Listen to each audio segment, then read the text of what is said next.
dia, tudo bem com você? Eu sou Lidiane Sayuri e hoje é quinta-feira, dia 3 de novembro de 2016. Essas são imagens da capital paulista, muita chuva por aqui. Falamos de São Paulo para todo o Brasil e para vários países pela Record News Internacional. Olá, muito bom dia para você. Eu sou o Nolan Robertos e a gente tem a informação a 45.460. Este é o número de vítimas de estupro no Brasil em todo o ano de 2015. Isso corresponde a 125 vítimas por dia. O maior número de casos acontece no estado de São Paulo. Os dados são do Anuário Brasileiro de Segurança Pública, que indicam que uma pessoa foi estuprada a cada 11 minutos e 33 segundos no Brasil, ou seja, 5 casos por hora. Você acha que as leis brasileiras são muito brandas para casos de estupro? É o que a nossa enquete de hoje quer saber. Para votar, entre nas redes sociais, use sempre a hashtag #LinkRecordNews. Agora vamos aos destaques de hoje. Ministério Público Federal pede suspensão do Enem, depois que a prova foi adiada para quase 200 mil candidatos. Decisão judicial deve sair até amanhã. STF pode julgar hoje a ação que impede réus de entrarem para a linha sucessória da presidência da República. E a polêmica dos restaurantes que proíbem a entrada de crianças. Isso não é ilegal, mas já existe um projeto de lei que quer punir esse tipo de restrição. Divida sua opinião com a gente, participe do nosso jornal, porque começa agora a primeira edição do Link Record News.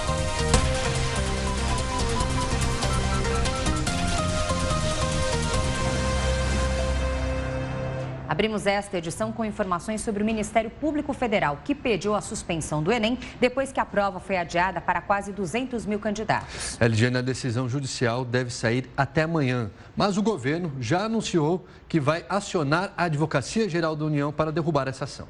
O procurador do Ministério Público Federal no Ceará, Oscar Costa Filho, entrou com uma ação na Justiça pedindo que o Enem seja suspenso para todo mundo este fim de semana. Segundo ele, as provas em datas diferentes, por não serem iguais, ferem a isonomia do exame. O que a gente está pedindo à Justiça é que determine essa suspensão, especificamente no que diz respeito à redação, no mínimo, e que o MEC e o INEP tomem uma solução administrativa para atender o que a gente está impugnando na essência. Em nota, o INEP diz que solicitou à Advocacia Geral da União que apresente para a Justiça os fatos que demonstram grave equívoco na argumentação apresentada pelo Procurador da República e reforça que as provas do Enem têm o mesmo princípio da equivalência, garantindo igualdade de condições a todos os inscritos. A AGU informou que vai defender judicialmente as medidas tomadas pelo INEP e a manutenção do calendário de provas.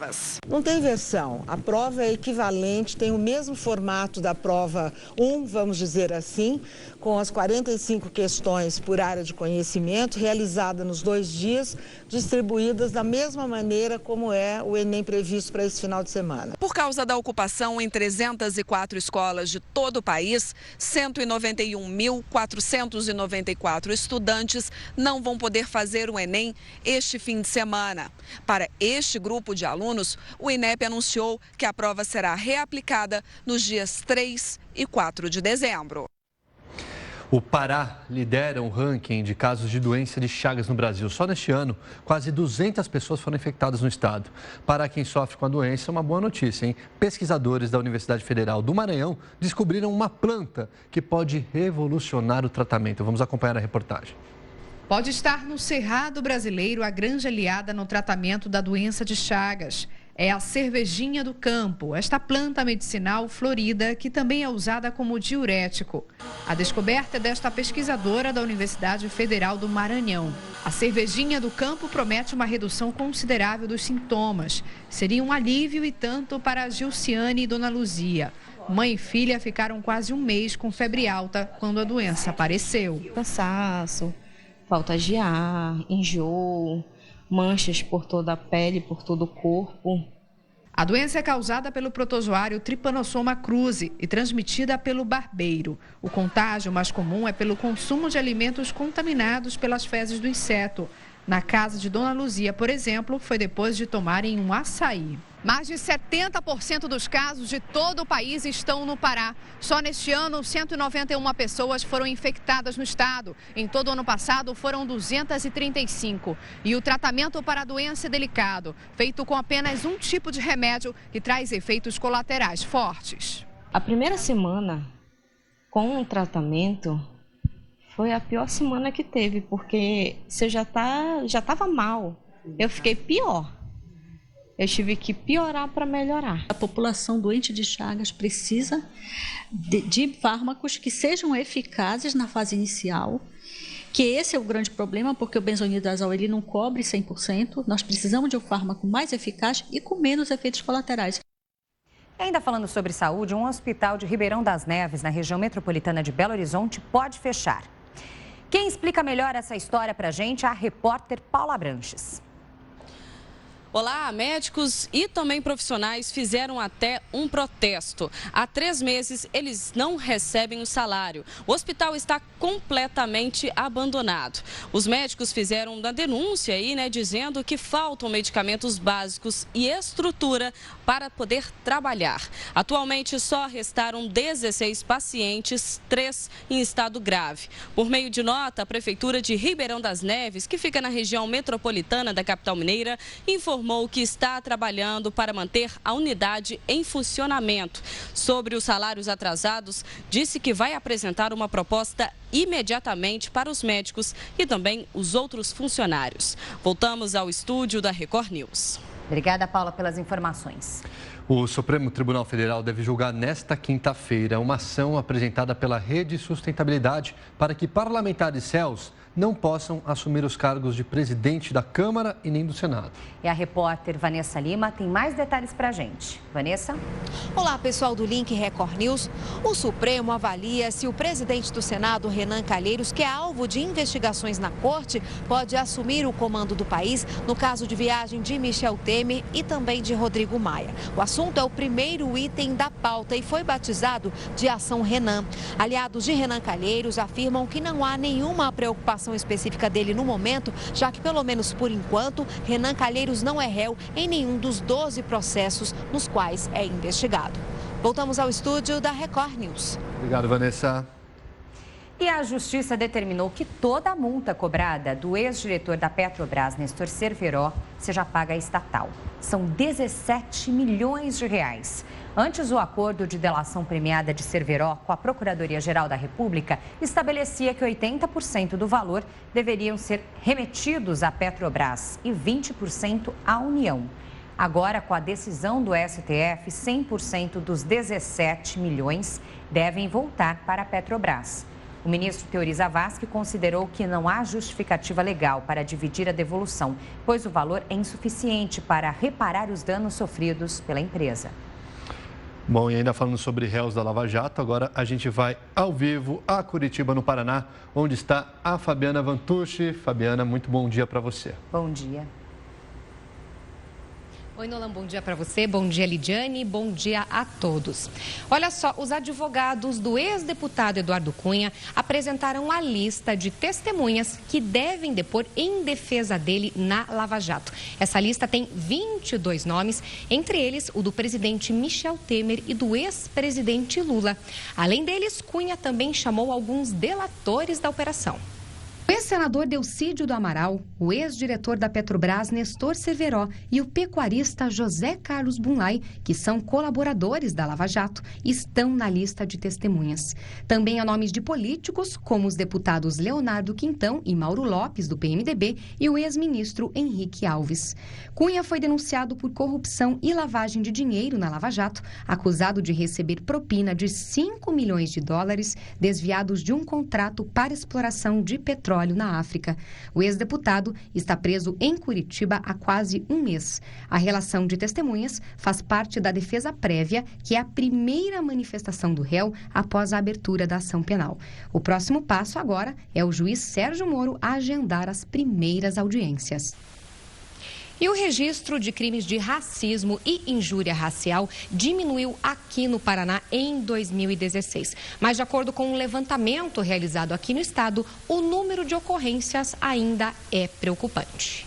As estatísticas mostram que apenas neste ano, a cada 4 dias, pelo menos 3 paranaenses foram vítimas de racismo ou injúria racial. Denis Denilton, que é presidente da UNegro no estado, afirma que os afrodescendentes ainda sofrem muito com este problema.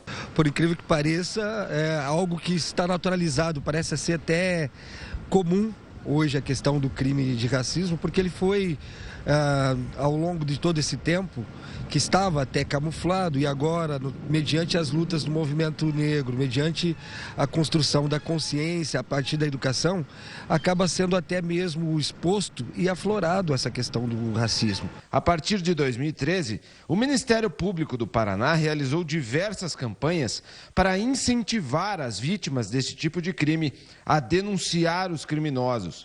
Com isso, o número de crimes desta natureza disparou. Mas neste ano as notícias são melhores, já que o número caiu.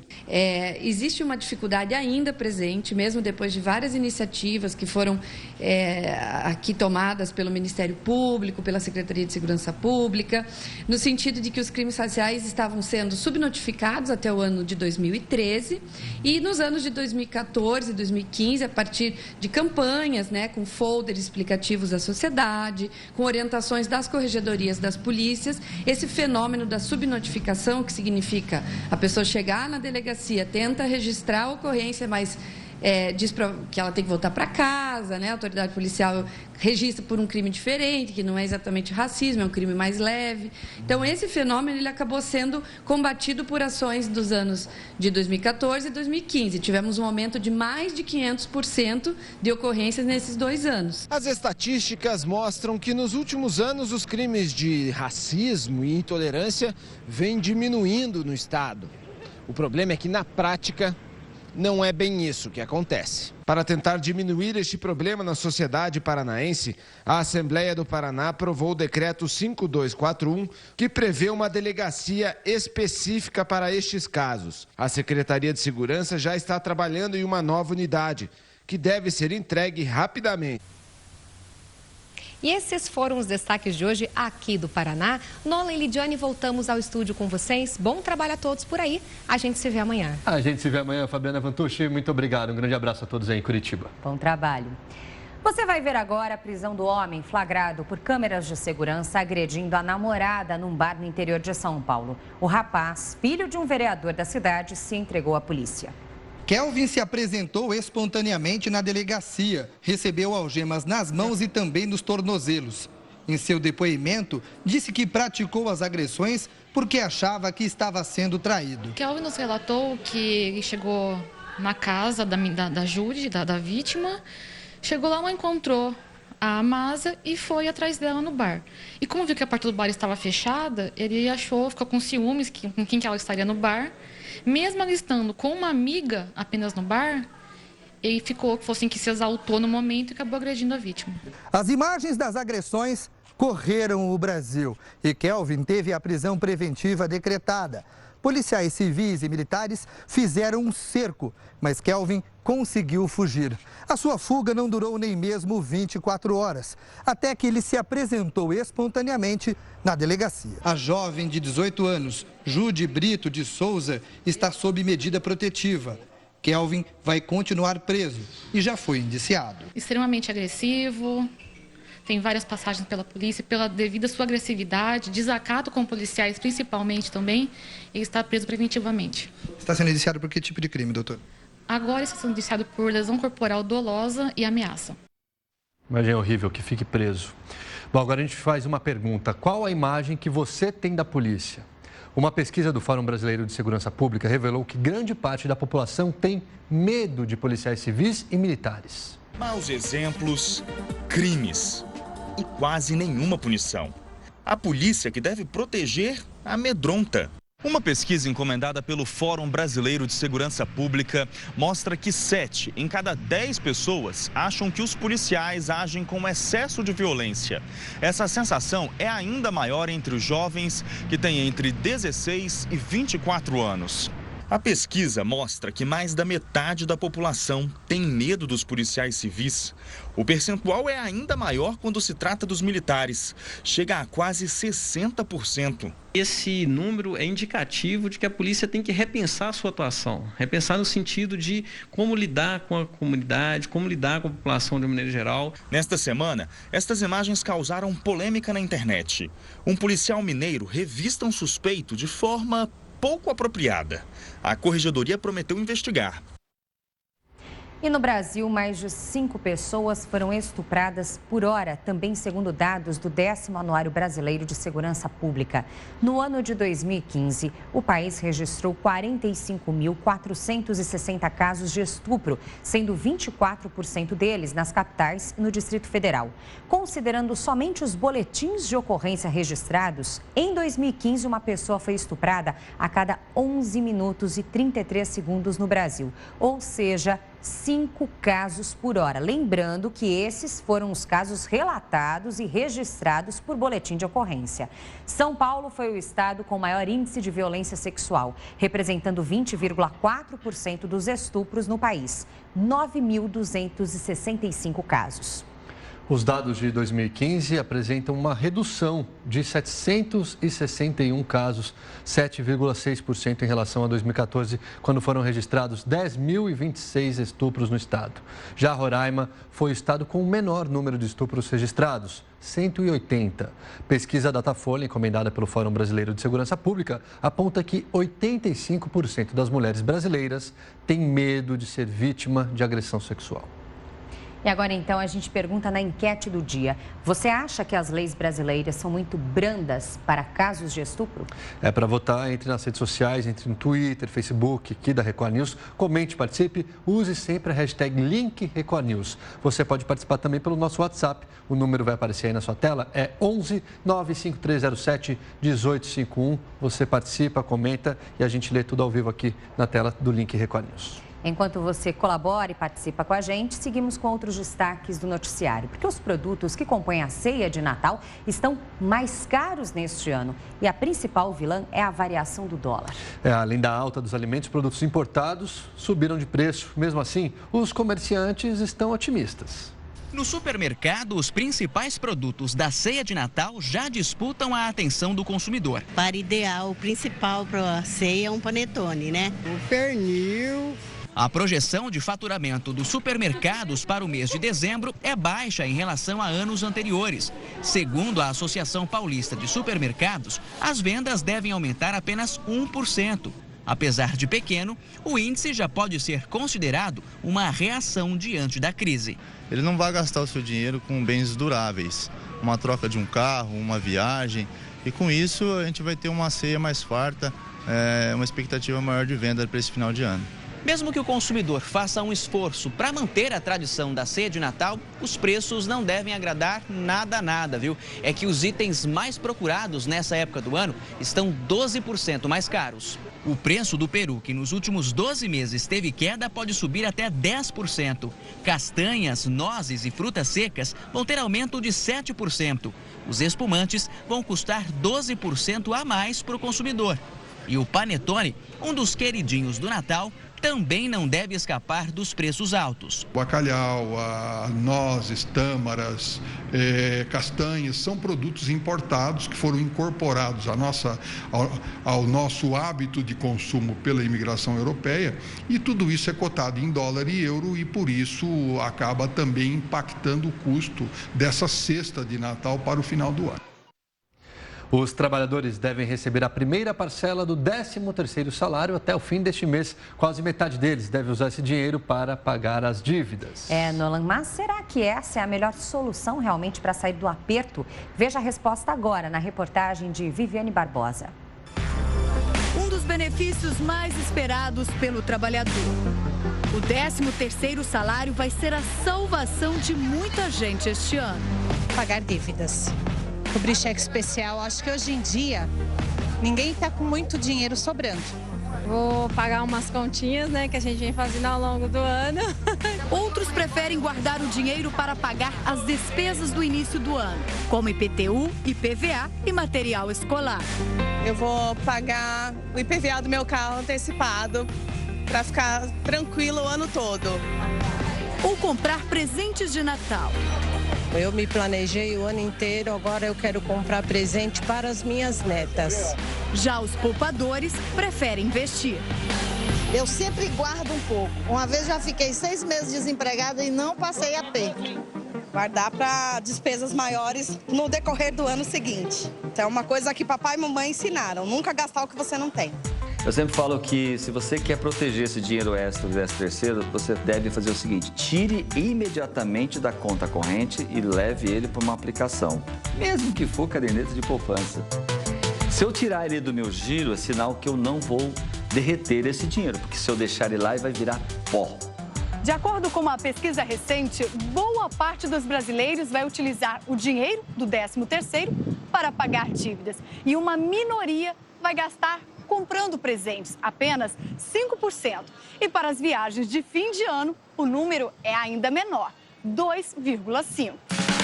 Dados do Diese mostram que este ano o pagamento do benefício vai injetar 197 bilhões de reais na economia.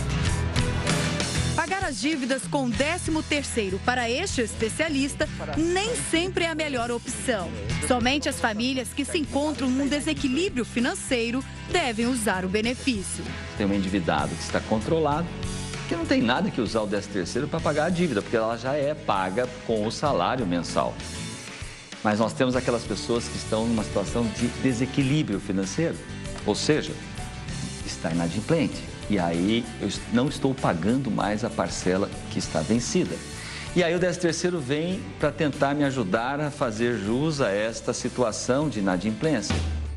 É o caso da Cleidineuza. Ela já está numa situação de inadimplência. Não paga a conta de luz desde 2011. O dinheiro, que era para pagar as despesas básicas da casa, foi usado para pagar os custos de um acidente em que o filho se envolveu. E ele deu perca total na moto do rapaz. Aí eu tive que pegar tudo que eu tinha e que eu não tinha para poder pagar o conserto dessa moto, né? E aí começou a se acumular naquele ano as contas e foram se acumulando e chegou a esse ponto, né? Que aí chega uma mais cara, outra mais cara e você não tem condições de pagar aquela lá atrás e você vai deixando. Agora ela pretende usar o 13º para tentar negociar a dívida, ou melhor, quitar. Para ver se eles conseguem diminuir essa dívida para eu poder pagar, né? Porque eu acho que está uns 5 mil por aí. Se eu conseguir que eles diminuam pelo menos para R$ 1.500, eu consigo pagar à vista. A única coisa que a gente tem é um nome. Quando você deixa sujar, já nem nome você tem mais. Então, você não tem crédito, né? Em lugar nenhum. Ainda de acordo com o educador financeiro, o brasileiro tem o hábito de querer resolver somente o problema imediato e não poupa, não guarda dinheiro para qualquer emergência. Se eu usar esse 13º meu para cobrir essa minha deficiência, esse meu desequilíbrio, é muito provável que eu daqui 2, 3 meses esteja de novo inadimplente. Ou seja, eu combati o efeito e não a causa. Portanto, se eu for ter que utilizar o 13º salário para pagar uma dívida vencida, é bom eu fazer uma faxina financeira na minha casa, no meu lar. Cleidineuza já aprendeu a lição. Para ter uma vida financeira saudável e organizada, precisa do apoio da família. Quais são os gastos com alimentação, gasto com as crianças, cortamos o telefone, né? Ficamos só com o celular. É isso aí. Só assim vai ser possível colocar a vida em ordem. O nosso projeto é pagar as nossas dívidas, limpar o nome, para a gente poder entrar num financiamento de uma casa própria. Muito bem, lição aprendida, então, 13º salário deve ser colocado aí como parte das despesas para ter aquele respiro no final do ano, todo mundo começar o ano no azul, pelo menos. Pelo menos, é, né? a lição de casa, né? O que fica aí. Difícil é aplicar, né? A administração que é difícil. Quem quer ficar no azul são os estudantes com as notas deles também, né, Lidiane? A gente vai falar agora dos erros comuns cometidos no trabalho, os que pegam nos concursos e provas do vestibular também. Quem explica algumas dúvidas para a gente é o professor Dr. Rodrigo Maia dos Santos, da PUC São Paulo. Oi, Rodrigo, tudo bem? Tudo bem. Olá, professor. Tudo bem, bom dia a todos. Hoje eu vou falar de algumas coisas bem específicas que a gente separou, eu, a Aline, editora-chefe do jornal, a gente separou com base nas mensagens que a gente tem recebido. Aliás, mais uma vez, agradecer a todos pela quantidade imensa de mensagens que tem chegado, para que a gente possa falar cada vez mais de coisas úteis do português para o dia a dia, né? A primeira delas que a gente separou é o uso do mas e do mais. Em tese, a explicação é simples, né? Quando a gente fala mas e quando a gente fala mais. Agora, a gente conversou sobre isso, né? Como as pessoas, infelizmente, na hora de escrever, né? Quando as pessoas pegam lá o lápis, a caneta, ou obviamente, hoje muito mais do computador, na hora de escrever, elas confundem a seguinte questão: do jeito que eu falo, talvez seja exatamente o jeito que eu devo escrever. E aí cometem esse erro. Por exemplo, eu posso falar para você, Lidiane, alguma coisa assim: ah, eu gosto muito de estar aqui todos os dias, mas quando chove, para chegar o trânsito, ó, mas quando chove. Veja que na oralidade eu uso mais quando chove, quando no correto é mas. Só que a gente não fala mas, na maioria das vezes, a gente fala mais, e aí acaba confundindo. Então, o exemplo que a gente trouxe aqui já dá essa resposta. Veja, gostaria de ter viajado, mas tive um imprevisto. Quando o correto é, gostaria de ter viajado, mas tive imprevisto. Veja, a diferença é que o mas, sem o i, só M-A-S, é adversativo, ou seja, dá uma oposição. Eu costumo dizer assim: a primeira oração tem que ser positiva e a segunda negativa. Ou a primeira negativa e a segunda positiva. Por exemplo, eu digo assim: ela é muito bonita. Positivo. Agora eu vou falar algo negativo, mas chata. Aí vale o mas, porque estou criando uma oposição. No caso do mais, é soma, é adição. Uma coisa mais outra, né? Eu gosto mais de uma coisa do que outra. Quando você tem essa relação de adição, aí é o mais com i. Então, mas, só M-A-S é oposição, mais com i pressupõe a questão da adição. Vale guardar, então, que o sinal ali de adição é de mais. Bem lembrado, o sinal de adição que a gente tem na matemática, né? Esse sinal que todos conhecem é um sinal de mais com i. O que você não pode confundir para terminar essa primeira dica, né? O jeito que eu falo nem sempre corresponde ao jeito que é para ser escrito. Uma palavra não deve ser escrita exatamente do jeito que eu falo. Então, se eu falo isso, ah, mas poxa vida, né, professor? Veja, eu disse, mais, poxa vida. Ah, eu vou escrever mais. Não, essa é uma questão que a gente já abordou outras vezes. Muita gente vem da escola com aquele sentimento de que na escrita eu reproduzo a fala. E aí acaba cometendo esse tipo de erro. Tá bom? Esse ficou bem claro, acho esse bastante tranquilo, né? O outro que a gente separou aqui é a questão do vir e do ver. O que a gente encontra de erro nas mídias sociais, em jornais, em revistas, em entrevistas, jornais na televisão, no rádio, às vezes quando você escuta, na internet, é muito grande. Por quê? Porque tem o verbo ver, no sentido de enxergar, e tem o verbo vir no sentido do deslocamento. A pessoa vai, né? Tem o ir e tem o vir, é o deslocamento. Veja, o futuro do subjuntivo é quando a gente coloca, por exemplo, o quando antes. Por exemplo, quando eu, alguma coisa. Aí você tem o verbo ver de enxergar e o verbo vir de se deslocar. Então vamos lá. Com calma e tranquilidade, porque essa pode gerar confusão, porque é muito parecida uma palavra com a outra. Veja, se você quer falar do sentido de enxergar, ver de enxergar, você vai falar quando eu vir, ok? Quando eu vir. Se você vai falar do sentido do verbo vir, de se deslocar, você vai dizer quando eu vier. Tá tudo bem? Tranquilo? Ó. Ver de enxergar, futuro de subjuntivo, quando eu vir. Né? Vir de se deslocar, futuro de subjuntivo, quando eu vier. Dá uma olhadinha no exemplo, ó. Quando você ver o chefe ou quando você vir o chefe? Ver, pelo que eu estou entendendo nessa oração, no sentido de enxergar. Então, quando você vir o chefe, porque é o futuro subjuntivo do verbo ver. Né? Nesse caso, o que eu aconselho? Pega um dicionário, esses dicionários online são muito bons, porque você coloca e tem um item, às vezes, ali para você clicar com a conjugação do verbo. Teve dúvida? Vá lá no dicionário online, coloca a conjugação do verbo e você vai perceber que ver de enxergar, futuro do subjuntivo é vir, vir de se deslocar, o futuro do subjuntivo é vier. Tudo bem para esse exemplo? Essas pessoas confundem muito, viu? É impressionante, eles confundem muito. Um outro que confunde muito, e principalmente nos e-mails, nas trocas de mensagens, é o verbo responder. Né? Veja, o verbo responder pressupõe o uso da preposição a. Responder a alguma coisa, a alguém. O exemplo aqui ficou claro. Ó. O gerente não respondeu o meu e-mail. Não tem a preposição a. Veja aqui embaixo. O gerente não respondeu ao meu e-mail. Porque o verbo responder tem a preposição a. Responder a alguém, responder a alguma coisa. Então, sempre que você estiver escrevendo, você que está me escutando agora, você vai mandar um e-mail, mandar uma mensagem, você vai escrever o verbo responder, você vai precisar utilizar a preposição a. Responder a alguém, responder a alguma coisa. Por isso, nesse caso aqui, o gerente não respondeu ao meu e-mail. Tá bom? Essa foi uma dúvida bastante recorrente nas mensagens que chegaram pra gente. Tá bom? Bom, para terminar hoje, a quarta dica que eu coloquei é o substantivo invasão. E veja que eu frisei bem, hein? Substantivo invasão, que é diferente do verbo invadir. Substantivo invasão, na sua regência de nome de substantivo, tem por preposição a utilização do de. Então, invasão de domicílio, invasão de propriedade, invasão do Iraque, invasão daquele país. Então, tem a preposição de. Esse é um erro muito comum e, como eu digo sempre, inclusive nas mídias, nos jornais, eu vejo muito esse erro acontecendo. Veja, Inglaterra confirma a invasão do Iraque é o correto. Mas o que às vezes a gente vê muito, né? Inglaterra confirma a invasão ao Iraque. Isso é errado.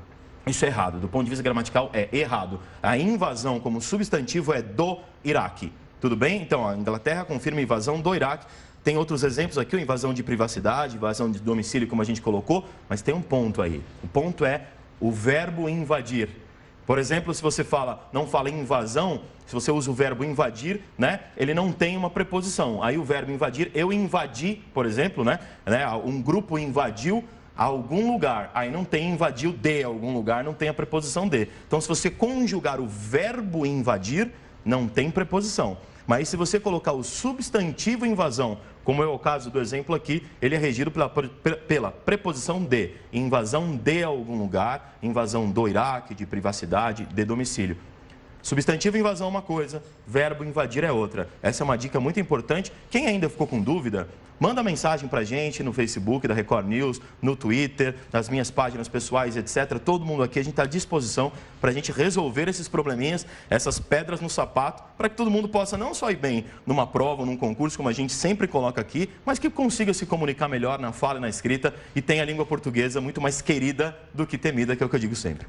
Tá ótimo, Rodrigo. Obrigado, lembrando que toda terça e quinta-feira temos aqui um carinho especial à nossa língua portuguesa. Temos um carinho especial à língua portuguesa para deixar nossos telespectadores cada vez mais informados, independente da idade. Os mais jovens, quem tem 15, 20, 25, 30, 50, 60, 70, o importante é você aí de casa ter a língua portuguesa muito mais na sua mão, ela muito mais querida e de jeito nenhum ela pode ser uma pedra no seu sapato. Vamos aprender com gosto, vamos aprender com vontade que vai dar tudo certo. Ó, em breve teremos até nome para o quadro, viu, vinhetinha? Vamos ter nome para o quadro. Na ponta da língua. Na ponta da língua, para a gente ter a língua portuguesa na ponta da língua de uma forma muito bacana, muito descontraída e, obviamente, sempre acertando quando precisar. Maravilha, Obrigado, Rodrigo. Até a próxima vez. Obrigado. Bom dia. Obrigado. A gente muda de assunto agora, fala sobre restaurantes. Alguns restaurantes proíbem, Lidiane, a entrada de crianças. E olha, isso não é ilegal, só que já existe um projeto de lei que quer punir esse tipo de restrição.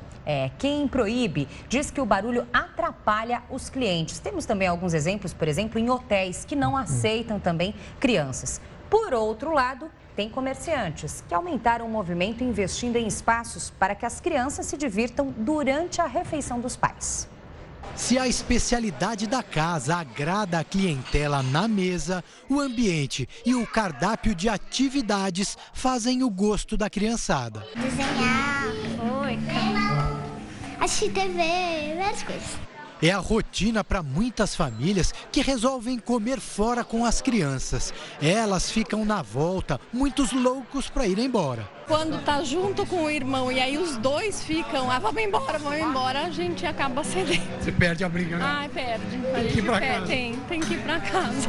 A solução são esses espaços aí, garantem o sossego à mesa. Aqui é bem mais confortável, tanto para os pais quanto para as crianças. Conversar na mesa com elas juntas? Não, é impossível, né? Para os donos do restaurante, o investimento foi relativamente baixo. O imóvel já era utilizado pelo setor administrativo e como vestiário dos funcionários.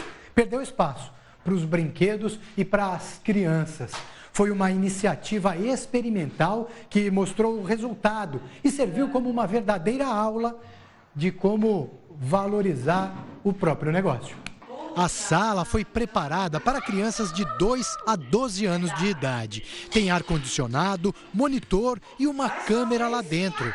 Os pais que estão no restaurante do outro lado da rua ficam de olho nas telas. Veem tudo o que se passa com os filhos. E a tranquilidade com as crianças e ela tem um espaço lá para ir, a gente fica sossegado com os amigos. Não ficam correndo em volta da mesa e pedindo para ir embora.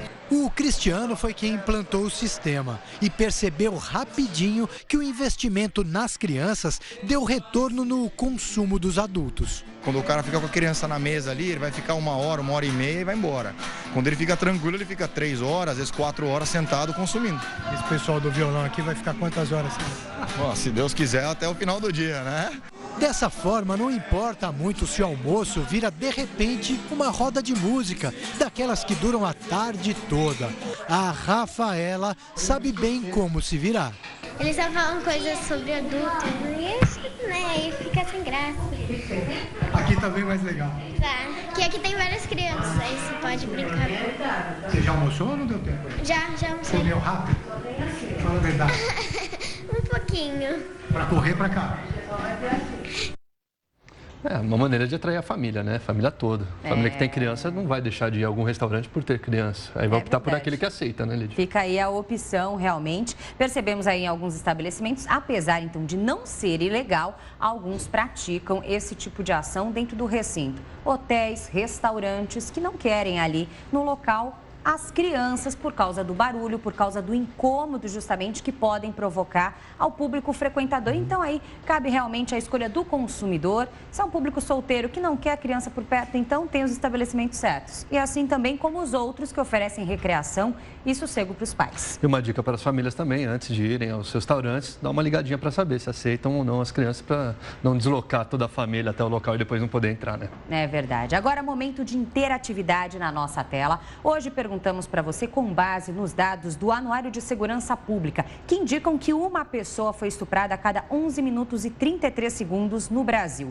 5 casos por hora, 45.460 casos apenas em 2015. Perguntamos se você acha que as leis brasileiras são muito brandas para casos de estupro. Hashtag link Reconews para votar e participar com o que você pensa pelas redes sociais ou utilize o nosso WhatsApp para isso, DDD 11 95307 1851. Já temos participação na Já tela. temos participação pelo WhatsApp, a gente vai dar uma olhadinha aqui.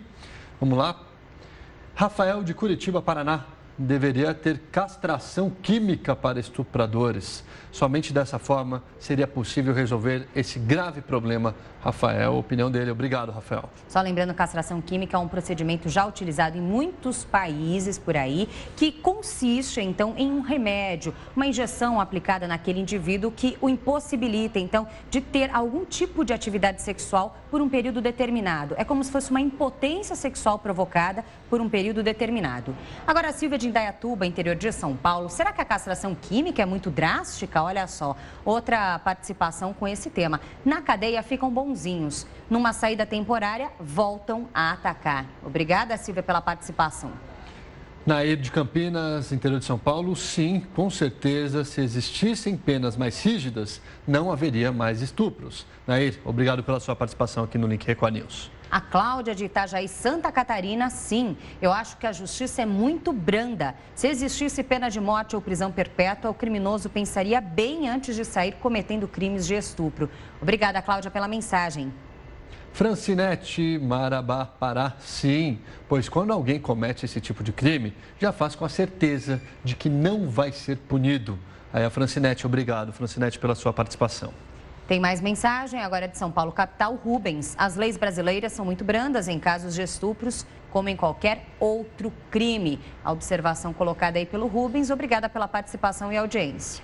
O Cleiton de Minas Gerais. A verdade é que a justiça favorece muito esses bandidos. Se existisse pena de morte em casos de crime contra a mulher, o Brasil não estaria tão bagunçado. Aí o Cleiton, obrigado pela sua participação. Tem mais participação, Fabrício de Uberlândia, Minas Gerais. Sim, acho que as leis são brandas no caso de estupro. Mas somente fazer leis mais rígidas não é o suficiente. É preciso fazer cumprir essas leis, independente de classe social, cor, etc. Obrigada, Fabrício. Olga, Castelândia, Goiás. Sim, deveria ter prisão perpétua para crimes como esse. Aí a opinião da Olga, muito obrigado. O que a gente percebe é realmente a indignação, tanto de homens quanto mulheres que participam aqui com a opinião. O Marciano de Ribeirão Pires, São Paulo, as leis são brandas, a justiça é morosa, as punições são raras, as vítimas não têm proteção. Enfim, segundo o Marciano, tanta ineficiência resulta em impunidade, o que desinibe o agressor. Obrigada, Marciano. A Ruth de Ribeirão Pires também, aqui na Grande São Paulo, não só contra estupros. As leis no Brasil são muito brandas em quase todos os crimes. A opinião da Ruth. Muito bem-vinda aqui à opinião da Ruth. E você aí de casa também pode continuar participando pelas redes sociais, Facebook, Twitter, hashtag Link Record News. Você aproveita e vota se você acha que sim, que as leis são muito brandas aqui no nosso país, principalmente contra o estupro. Você vota lá sim ou não. Hashtag Link Record News. Pode participar também com a gente pelo WhatsApp. O telefone aparece na sua tela, 11 95307 1851. Continuem participando. Enquanto isso, a gente segue com outras notícias aqui, porque um levantamento comprovou a violência cresceu no Rio de Janeiro. A cada 2 minutos, uma pessoa é assaltada e o número de homicídios também aumentou 20% de janeiro a setembro em relação ao mesmo período do ano passado. Há menos de uma semana, André viveu a terrível experiência de ficar sob a mira de uma arma. Estava chegando em casa do trabalho, quando eu percebi o veículo prata, um Cruiser prata na traseira do carro, achando que era o vizinho. Ele forçou a passagem. Quando ele ultrapassou e jogou o carro na frente, foi quando o elemento saiu de dentro do carro me rendendo, mandando eu sair de dentro do carro, senão ele iria me matar. Números do Instituto de Segurança Pública comprovam que o sentimento de medo está espalhado por todo o estado. Para se ter uma ideia, só no mês de setembro deste ano, em média, a cada 2 minutos e 23 segundos, uma pessoa foi roubada no Rio de Janeiro. Você percebe que esses roubos continuam aumentando porque a criminalidade migra do local onde você tem um policiamento mais efetivo para aquele onde a população está à mercê. Entre janeiro e setembro deste ano, o número de homicídios foi 20,5% maior em comparação com o mesmo período do ano passado. A gente percebe claramente aí que a criminalidade está aumentando. E a criminalidade está aumentando, talvez não em quantidade de criminosos delinquindo, mas na ousadia. E isso reflete também o fato de que está agindo e não está tendo a devida repressão ou a devida punição. Paulo é policial militar há mais de 30 anos.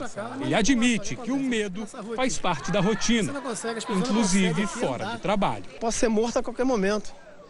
De repente ser reconhecido por ser policial militar e ser assassinado. Covardemente, como eles fazem. Eles só sabem fazer isso. Eles são covardes. A impressão que dá é que os criminosos acreditam realmente que serão impunes, né? Bom, um motoqueiro fugiu depois de atropelar uma adolescente enquanto empinava uma moto na Grande São Paulo. Esse tipo de manobra faz muitas vítimas no trânsito e, pelas novas leis, é considerada infração gravíssima.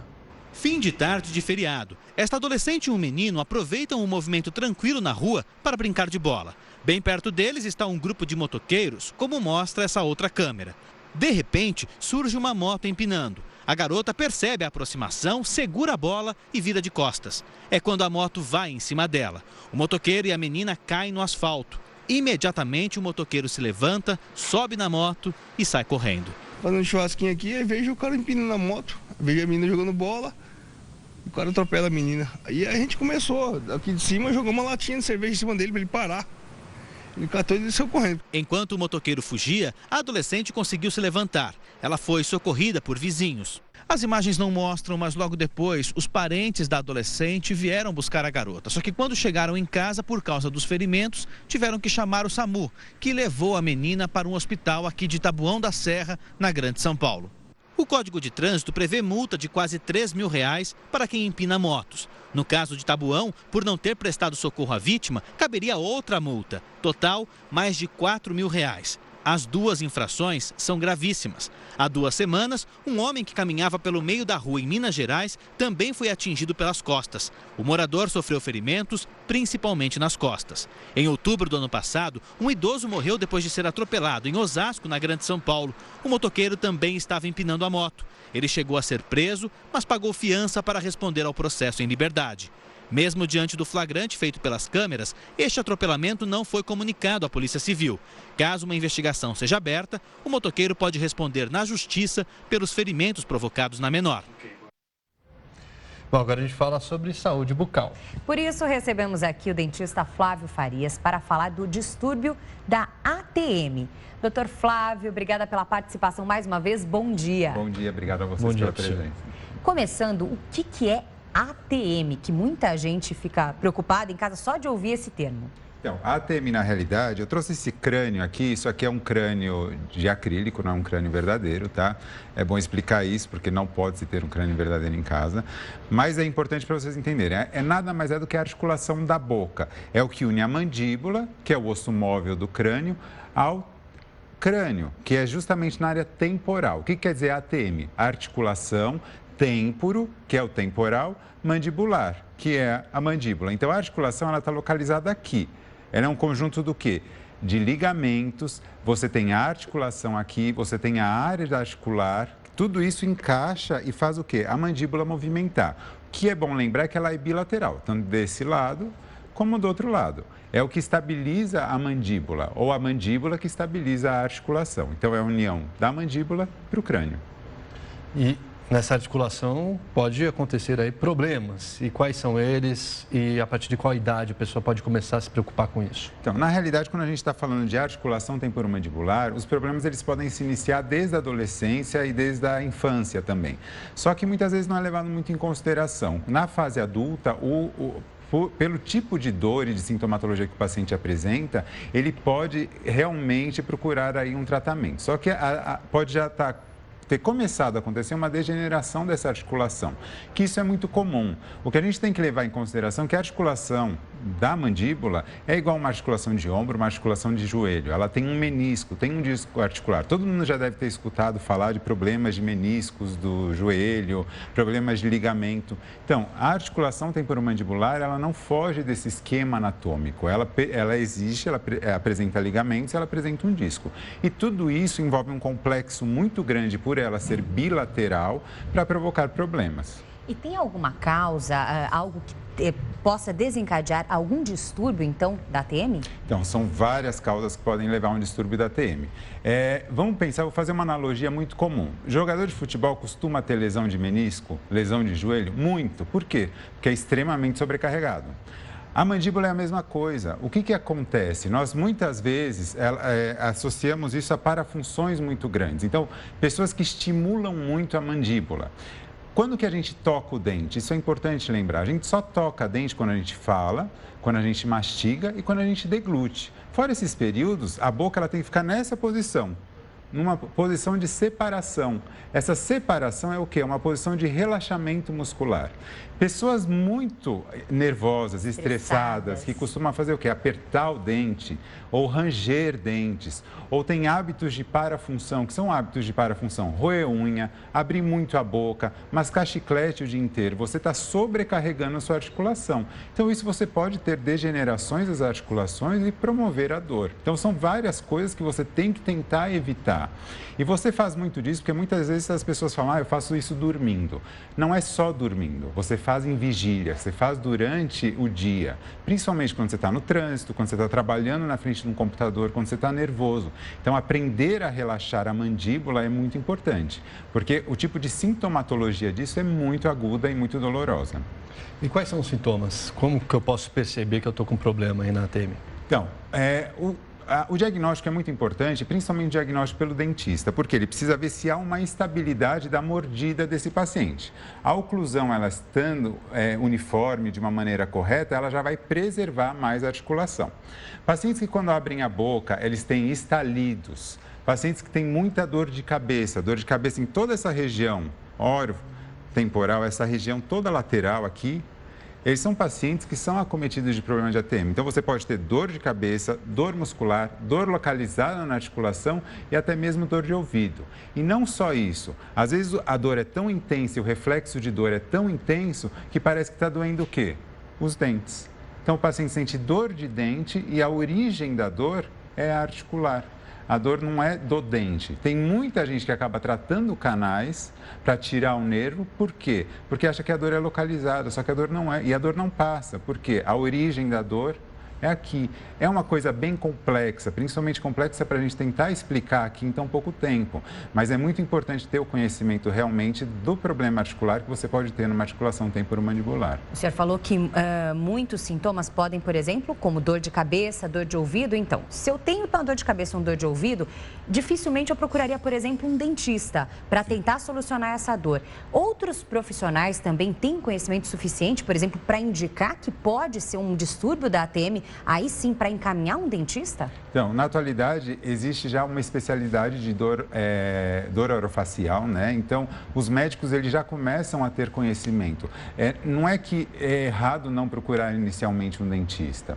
O paciente ele pode procurar um médico que tenha tem que ter a competência de encaminhá-lo a um dentista, porque a pessoa realmente, a única coisa que ela está sentindo é muita dor.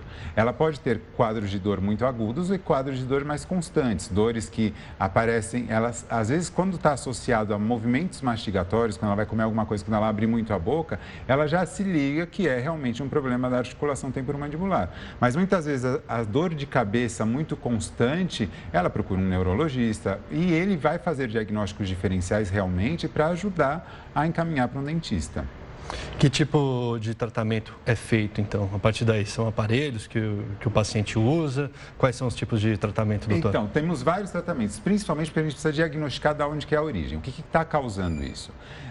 Se for uma parafunção, tem que eliminar a parafunção. Existem dispositivos que a gente coloca na boca, que são as famosas placas de mordida, tá? Para promover o quê? Um relaxamento muscular, associado a ajustes da mordida, porque muitas vezes a mordida ela pode ter pontos de contato incorretos que levam ao quê? Uma sobrecarga da articulação. Mas não só isso. No meu consultório, por exemplo, eu trabalho com uma fisioterapeuta osteopata, que ela também vai fazer o quê? Me acompanhar e ajudar no tratamento, que ela vai tratar a articulação. Muitas vezes, se a má postura da língua, a língua é responsável pelo descanso da mandíbula. Se ela estiver mal posicionada, você pode ter problemas articulares. Então, o tratamento auxiliar de uma fonoaudióloga para auxiliar no reposicionamento lingual também ajuda no distúrbio da TM. E também tratamentos alternativos. Por exemplo, a acupuntura poderia auxiliar? Normalmente, quando a gente fala de pacientes com problemas de articulação, são pacientes nervosos, são pacientes estressados. E o estresse é um mal do século, não adianta falar que não. E a sobrecarga mandibular se torna muito grande. Então, tratamentos paliativos não são paliativos, são tratamentos de ajudar a relaxar, como acupuntura, como massoterapia, como tratamentos de meditação, relaxamento, são importantes, bem como, muitas vezes, a associação à psiquiatria. Então, muitas vezes o paciente ele precisa estar associado a medicações psiquiátricas para promover um relaxamento maior dele. Então, tudo isso ajuda e beneficia a melhora do quadro articular. Tá ótimo, doutor. Olha, nós recebemos também aqui a participação, só para deixar registrado, da Nair de Campinas. Nair, eu vou passar então a sua dúvida aqui para o doutor Flávio e assim que possível ele vai responder a sua questão também. Recebemos outras participações, mas o nosso tempo, infelizmente, aqui na televisão é muito curtinho. Muito obrigada, doutor, pela participação aqui do senhor. Até semana que vem com outros destaques da saúde bucal. Obrigado, doutor Flávio. Até a próxima. Muito obrigada. As fábricas de pneus vão ter que informar agora ao consumidor como eles se comportam na água, se ajudam a economizar combustível e quanto barulho fazem ao rodar.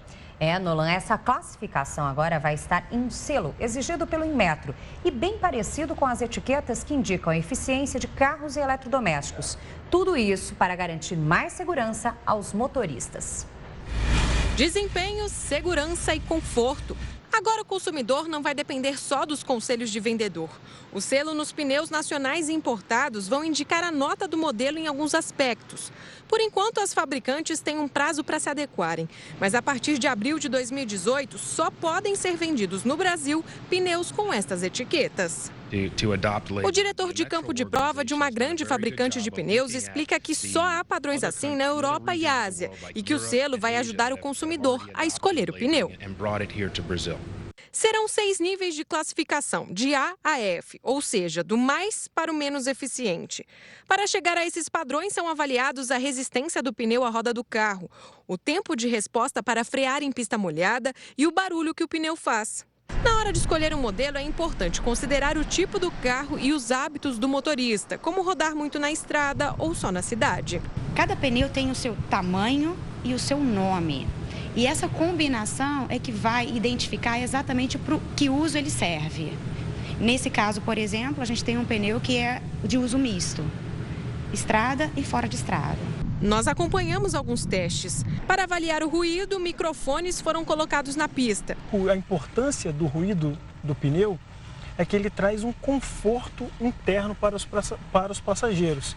E o desempenho em pista molhada? Este teste nós vamos acompanhar de perto, ou melhor, de dentro. A distância de parada no molhado Por que ela é importante? 1 metro que você reduz na distância de parado molhado é uma faixa de pedestre que você não vai ultrapassar no momento de uma frenagem de emergência. É a diferença entre você bater ou não bater. Fim de prova. E a etiqueta desses pneus mostra que eles não são tão eficientes na economia de combustível, mas é essa a proposta mesmo. Como eles são feitos para veículos de alta performance, eles têm a melhor desenvoltura na hora da freada e assim garantem a segurança, como mostra aqui. E isso a gente viu que deu certo mesmo. Tudo indicado no adesivo, avaliado pelo Inmetro, que é para ninguém ter que testar por aí. Muito bem, no próximo bloco tem a sua opinião aqui na tela do Link Record News. Meio-dia em ponto. Boa tarde a você que nos acompanha aqui na tela do Link Record News. Muito boa tarde a todos. A gente volta falando do temporal que caiu sobre a cidade de São Paulo na manhã de hoje. Bloqueou a pista central da rodovia Anchieta, isso no sentido litoral, e fechou o túnel João Paulo II no bairro Anhangabaú, na região central da cidade. Na capital paulista, o trânsito ficou acima do normal. Às 10h30 da manhã, havia 128 quilômetros de ruas e avenidas congestionadas, quando a média para o mesmo horário fica entre 50 e 86 quilômetros de filas. O Centro de Gerenciamento de Emergências de São Paulo colocou em estado de atenção para alagamentos as zonas Oeste, Sudeste, Região Central, Marginais Pinheiros e Tietê e as subprefeituras de Santo Amaro, Cidade Ademar, Moca e Vila Prudente. A medida teve início às 9h44 pelo horário brasileiro de verão e terminou agora há pouco, às 11 da manhã. As áreas de instabilidade ocorrem por causa da chegada de uma frente fria que causa chuva com moderada intensidade em diversas regiões da cidade. Se você ainda não saiu de casa, pegue um casaco, um guarda-chuva, porque hoje a temperatura não vai subir muito. A média em toda a capital paulista vai ficar em torno dos 22, 23 graus, com chuva a qualquer momento. Bom, e falando em chuva, temperaturas, um ciclone extratropical assustou os moradores do sul do país. As rajadas de vento passaram dos 115 km por hora. Várias cidades gaúchas registraram estragos com o excesso de chuva e o vento forte que voltaram a atingir o estado. Em Santa Maria, na região central, moradores flagraram a chegada da chuva. Em Caçapava do Sul, também muita água. Em Canguçu, a chuva foi torrencial. Precipitação intensa também em Santo Ângelo. Em São José das Missões, o temporal derrubou este pavilhão e fez com que os moradores dessa casa deixassem às pressas a propriedade. Esta árvore foi cortada ao meio. Vários estragos também na capital. Esta ciclovia da Zona Sul ficou bloqueada. Trabalho dobrado também para as equipes das companhias de energia elétrica. Foram vários pontos sem luz no estado. Olha, até parecia verão, viu? No feriado desta quarta-feira, as praias ficaram lotadas no Rio de Janeiro com sensação térmica de 40 graus.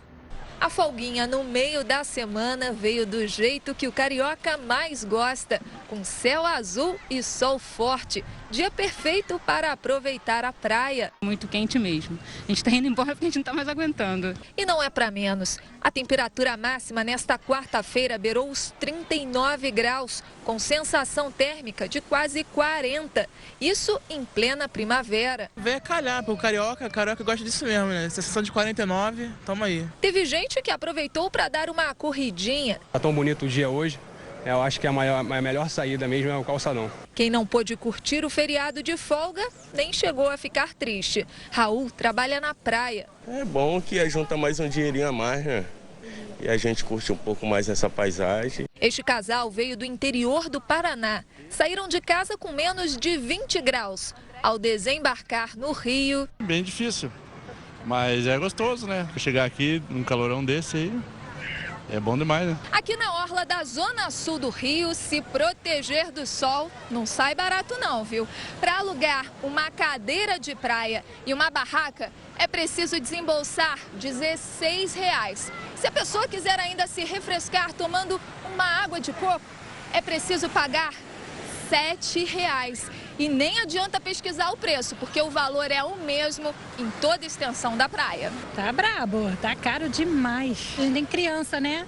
Então nem tudo a gente pode ficar comprando assim, né? Tá um absurdo, estão metendo a mão. Com preço alto e tudo, a turista americana resume o amor pelo Rio em poucas palavras. I love it, absolutely love it.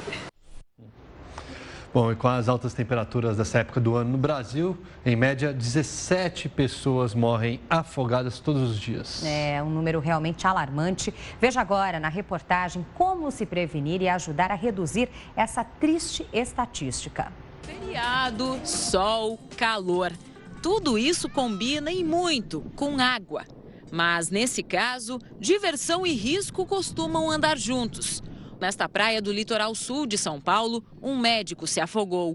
Guilherme Carioca tinha 47 anos. Mar, piscina, cachoeira, represa, não importa. Onde tem água, é preciso ficar atento. Olhando assim, parece tranquilo e seguro entrar na água, né? Mas não é bem assim. 75% das mortes por afogamento registradas no Brasil acontecem em rios e represas. Um dos principais cuidados que é preciso ter e que muita gente acaba esquecendo de prestar atenção é o fundo, que tem um relevo irregular. É aí que mora o perigo. E quando a água é escura, mais atenção ainda. A orientação é sempre que a pessoa entre com os pés primeiro. Então, não mergulhe, porque ela não conhece a profundidade, não sabe a diferença do relevo ali, como que é. E por não conhecer, ela pode acabar afundando de repente, né? Para a pessoa que nada em rios, o recomendado é não lutar contra a correnteza. Procure boiar, acenar para que alguém veja que ela está numa situação de risco, né, sendo levada por uma correnteza, para que alguém possa auxiliá-la. E numa situação dessas, entrar na água jamais. A orientação nossa é para que a pessoa que está fora da água, que ofereça algo para a pessoa, algo flutuante. Então, uma prancha ou uma boia. E, em hipótese nenhuma, entrar na água para salvar, porque pode acabar se tornando uma outra vítima também. Em qualquer cenário, nem pense em beber e mergulhar. A altura da água é determinada pelo próprio corpo. Acima do umbigo já pode dar problema. E quanto às crianças, vigilância permanente de um adulto. A distância segura é de um braço, para que o passeio termine bem. Um segundo de distração, tem um acidente. Eu acabei de chamar eles para falar, não pode passar da bola amarela e sempre de olho.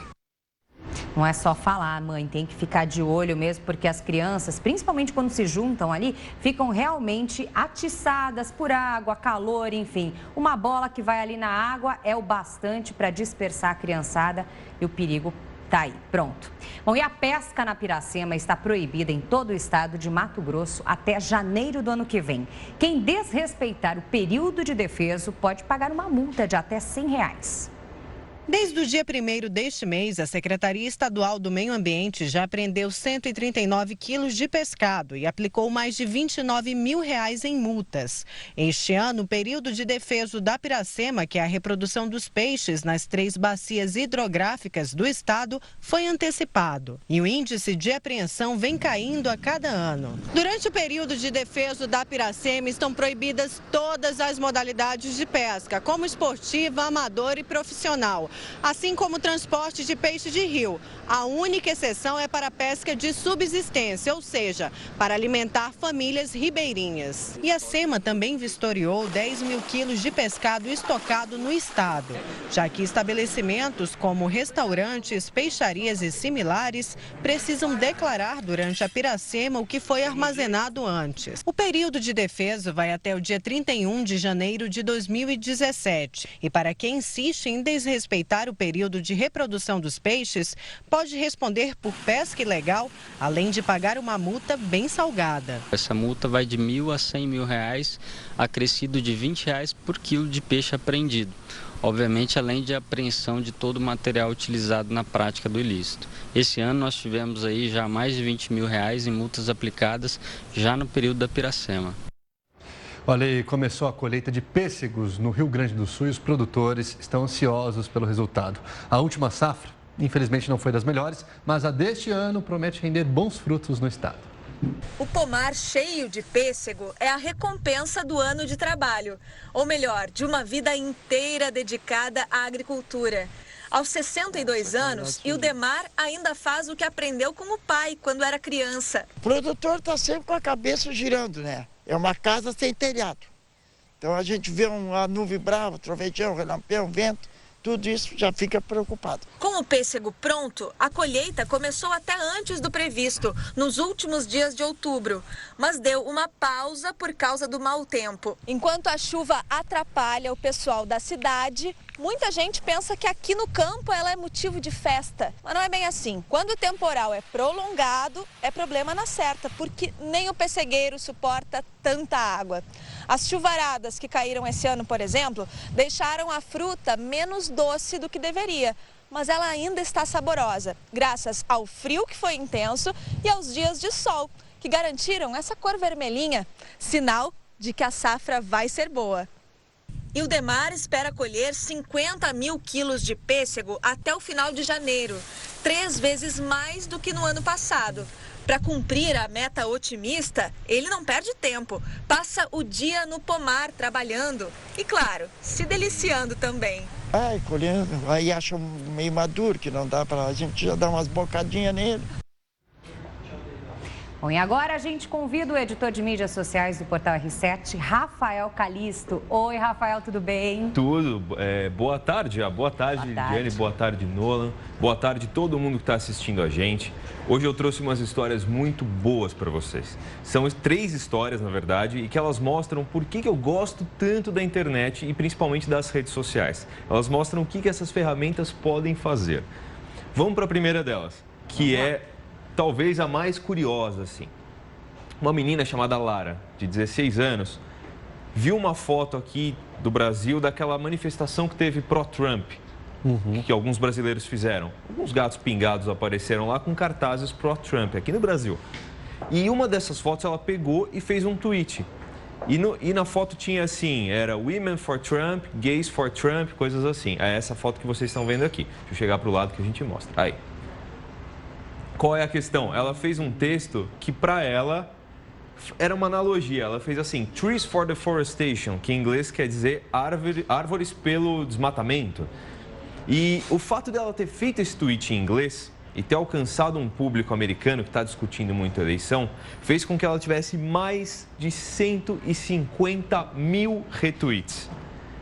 No like, que é aquele coraçãozinho, a curtida, ela teve mais de 230 mil. Só que, o que importa é o retweet, porque o retweet é quando você passa para frente. Então, com essa imagem aqui que ela pegou e fez um texto ali de 3 palavras, né? Acho que para ser uma frase, mínimo de 3 palavras. Então, assim, minúscula, ela conseguiu 150 mil retweets. Ela é o que a gente chama de viral, né? Porque ela tem, tipo, 3 mil seguidores, só que ela alcançou muito mais gente. É tipo uma doença mesmo, vai num vírus, né? Por isso que chama viral. Então, essa história é muito legal, mostra o que a rede social pode fazer. Ela tem 16 anos. Olha só. Até realmente. teve gente que achou que era um menino, né? Por conta da foto, ela coloca Lars ali em cima, né? A arroba dela, o handle é o username, né? With Beatles, né? Então não dava pra saber, mas se você entrar no perfil, você vê que é uma menina de 16 anos, se não me engano, ela é carioca. Olha só. E é isso mesmo, né? Pra que os brasileiros foram se meter nessa questão? Enfim, ainda se meteram aí. Você viu que tem um Brasil aqui na camiseta do rapaz, né? Então fica bem claro para os americanos de onde veio. Achei bem curiosa. Olha o que a rede social pode fazer hoje. A menina de 16 anos vai lá, pega a foto, faz seu comentário, 150 mil pessoas, isso só de retweet, né? Imagina quantos americanos não viram isso. Muito bem, muito bem. Poder de fogo, né? Que poder de fogo. E aí a segunda história. Essa eu dei muita risada ontem, gente. Eu até tinha, como ontem foi feriado, eu já tinha até pensado em chegar aqui e falar assim, nossa, segunda-feira é cheio de coisa porque tem o final de semana, hoje é quinta, né? Mas essa aconteceu ontem, muito boa. O rapaz tinha 2 notas de 50, R$100, certo? E ele foi até o supermercado porque ele queria trocar essa nota para poder pagar o que ele precisava. Coisa pouca, né? Chegou no caixa e falou, por favor, troca essa de 50 para mim aqui, porque ele precisava de 5, né? Então dá uns quebradinhos, uns trocados, para eu poder pagar o que eu preciso. A caixa estava contando nota, um bolo de nota. Virou para ele e falou assim, não tenho trocado. Ele ficou revoltado. Quem está assistindo a gente já pode ter passado por uma situação dessa, de pedir troco e a pessoa negar. O que o rapaz fez? Ele chama Rafael. Ele foi, nome né? Esse nome é problema. Ele foi lá, chegou na seção ali do hortifruti, né? Dos legumes, falou assim, o que é a coisa mais barata que tem? O cara deu uma cenoura para ele, ele falou assim, pesa a cenoura. 11 centavos. Ele foi no caixa, passou na mesma mulher, ele não pegou a fila menor, ele ficou lá esperando com a cenoura, chegou com a cenoura, pagou 11 centavos pela cenoura com a nota de 50, pegou o troco e contou a história no Facebook. Só aqui embaixo eu já vi, 361 mil pessoas curtiram. Essa história dele, muita gente se identificou, sabe? Falou assim, já passei por isso. Não, ele conseguiu comprar algo mais barato que uma bala, né? 11 centavos. 11 centavos. E ele fez a foto com a nota e a cenoura, que é muito engraçado. Então, assim, volte sempre. Volte sempre. Foi a sensação mais satisfatória que tive nos últimos tempos. Ele chamou ali a série Revenge, pra quem assistiu, né, da Emily Thorne, que era baseado que ela se vingar de quem tinha feito mal pra ela, pro pai dela, enfim. Aí ele colocou que se sentiu como a personagem, a Emily Thorne. Foi a vingança dele. Bom, depois de polêmica, vingança, agora temos... Agora eu tenho que dar um like pra essa mãe, viu? Essa mãe é mãe, não tem jeito, né? Mãe é mãe, parece do tipo aquele... Como que era aquela frase do jogador de futebol? Que era não sei o que e vice-versa. Clássico é clássico e vice-versa. É tipo isso, mãe é mãe, assim, e vice-versa. Porque olha o que essa mãe fez, cara. Depois desse cara aqui que comeu esse prato de vingança frio com cenoura, essa mãe é uma terceira história do dia, de uma atrás da outra. Essa é maravilhosa.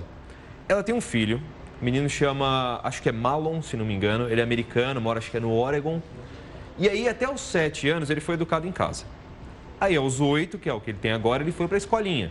Ia ser o primeiro aniversário dele com vários amigos, porque não tinha muitos amigos, porque... Eu vi essa história. Você viu essa história? Quem viu aí em casa já sabe o que é. Essa mãe merece esse like hoje.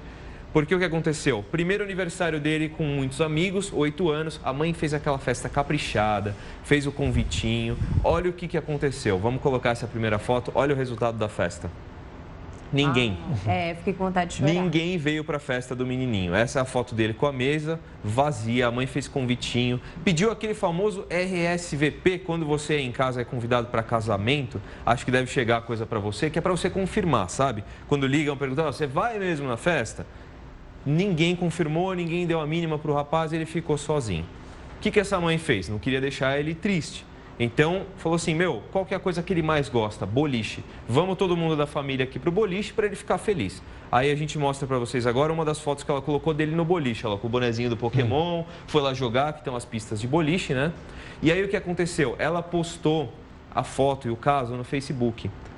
Pessoas do país inteiro começaram a ver a história desse menino e começaram a mandar presentes para ele. Falando assim, olha, os amiguinhos dele da escola não quiseram ir, mas a gente quer participar. E aí aquela foto que ele tá com o Pokémon, o Pikachu ali, é um dos presentes que ele ganhou na web. Tem várias fotos no perfil dela, ele ganhou um monte de presente, bonequinho de pelúcia, sabe, bichinho assim, ursinho. Ele ganhou um monte. Então a internet se mobilizou para fazer o seguinte, se os amigos dele não vão, a gente, até onde a gente pode, vai cobrir esse buraco. Não, linda história. A gente percebe aí realmente que as mães são capazes de tudo para fazer com que os filhos se sintam realmente importantes, abraçados, acolhidos, principalmente no aniversário, né? Exato. Quer matar uma mãe, faz isso.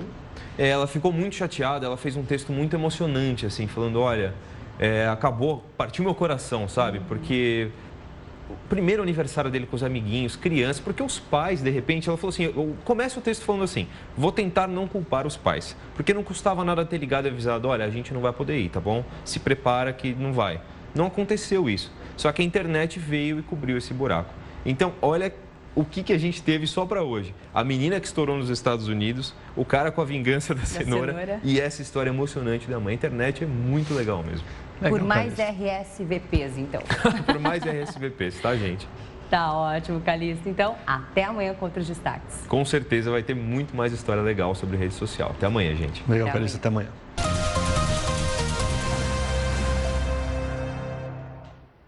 Meio-dia, 22 minutos pelo horário brasileiro de Brasília. Nós estamos de volta agora com o link Record News, interatividade na sua tela. O Anuário de Segurança Pública aponta aí um número alarmante de estupros acontecendo em 2015 no Brasil. São a cada 11 minutos e 33 segundos, uma pessoa é estuprada. Isso dá uma média de 5 casos por hora. 45.460 casos apenas em 2015. E diante desses fatos alarmantes, perguntamos se você acha que as leis brasileiras são muito brandas para casos de estupro. Hashtag #LinkRecordNews para votar e participar pelas redes sociais ou faça isso também utilizando o nosso WhatsApp que aparece na tela. DDD 11 95307 1851. Vamos às participações aqui na nossa tela que chegam pelo nosso WhatsApp. A primeira participação aí do Gerson de Agudo, São Paulo, né, Nolan? Ele diz o seguinte: eu acredito que sim, deveria ter castração química, aumentar as penas, diminuir os benefícios, como o semiaberto, e tornar o crime hediondo. Aí a opinião do Gerson de Agudo, São Paulo. Muito obrigado, Gerson. A próxima opinião é do Evânio, de Linhares, Espírito Santo. Sim, a lei é muito branda. Os estupradores deveriam pegar prisão perpétua ou pena de morte, é o que diz o Evânio. Obrigada pela participação. Francisco de Americana, também interior de São Paulo. No Brasil, todas as leis são fracas. É um país praticamente sem lei. O crime corre solto, sem punição. Muito bem, a próxima mensagem é do Jorge, região norte do nosso país, Manaus. As leis deveriam ser mais duras, sim. Quem sabe assim diminui a impunidade. Faça então como os nossos internautas, telespectadores. Siga participando, um tema muito polêmico então. Daqui a pouco a gente tem mais interatividade. Lembrando, na segunda edição, o resultado oficial da enquete para você. Isso aí. Bom, agora a gente segue ao vivo para Araraquara, interior de São Paulo. A gente vai falar com a Sônia Souza para saber os destaques de hoje do Record News Paulista. Sônia, muito boa tarde para você por aí. Oi, Sônia. Boa tarde, Nolan. Boa tarde, Lidiane, para todos que acompanham o Link Record News. Olha só, os destaques de hoje do Record News Paulista, a gente já começa com um escritor que é referência na literatura brasileira e também muito admirado no exterior. Quem nunca leu, acho muito difícil, Dom Casmurro ou Memórias Póstumas de Brás Cubas. É claro, eu estou falando do Machado de Assis. E tem um professor aqui na Universidade Federal de São Carlos que descobriu um livro dele que não foi publicado, um livro inédito. Lá da época que ele começou, o Machado de Assis era um jovem de 17 anos e teria escrito um livro, mas não teria publicado. Agora, se você ficou curioso para saber por que ele não publicou ou se o que teria nesse livro, qual seria o conteúdo, a gente conta tudinho na reportagem daqui a pouquinho no Record News Paulista. E ainda vamos mostrar uma dupla de pedreiros que não vê a hora de trocar o canteiro de obras pelos palcos do Brasil. É isso mesmo, gente. Um vídeo dessa dupla cantando no meio de uma construção viralizou na internet e agora eles chamam a atenção por onde passa. E ó, são muito talentosos. Quer ver? Vamos ouvir um pedacinho. Sofrimento é mato, coração em pedaços. Viu só? Gostaram? Lidiane, Nolan? Eu achei eles super talentosos. Tem que fazer sucesso, né? É verdade. Vamos aprender essa afinação, né? Logo mais, então, Sônia, no Record News Paulista. Obrigada. Bom trabalho para você por aí. Bom trabalho, Sônia. Até mais. A gente segue agora com outros destaques aqui, porque um novo terremoto de 4,8 graus atingiu hoje a região central da Itália. Não houve estragos nem mortes. Os bombeiros capturaram imagens aéreas das cidades de Camerino e Norcia, onde várias construções foram abaixo com 3 tremores fortes que sacudiram a região numa semana. Os bombeiros também recuperaram pertences de uma igreja que desabou. Desde agosto, quando um terremoto matou quase 300 pessoas, já houve mais de 21 mil réplicas. E um crocodilo atacou 2 hóspedes em um hotel de luxo em Zimbábue, na África. O casal estava na piscina quando foi surpreendido pelo animal. O animal pulou na água. O homem conseguiu fugir. Já a mulher tentou afastar o crocodilo, mas ele foi para cima dela.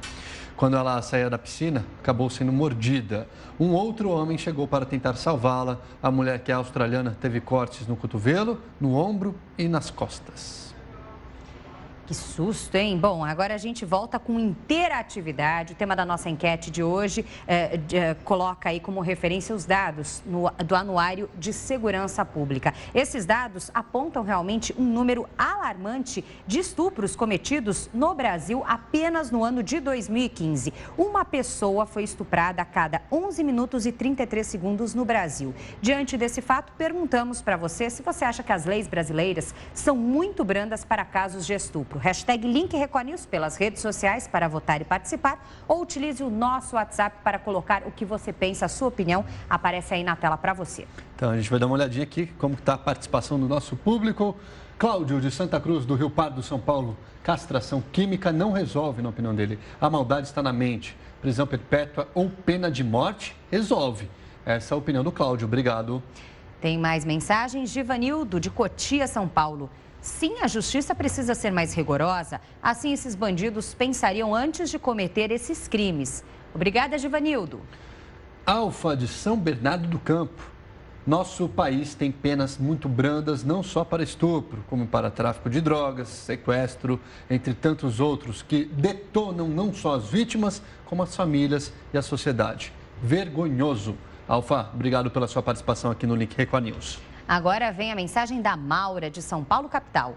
Aqui no Brasil, tem que ter pena de morte. Assim, esses bandidos pensariam 2 vezes antes de cometerem crimes e estupro. Obrigada, Maura, pela participação. Siga você também participando. Lembrando que na segunda edição do Link Record News, a resposta oficial do tema da nossa enquete.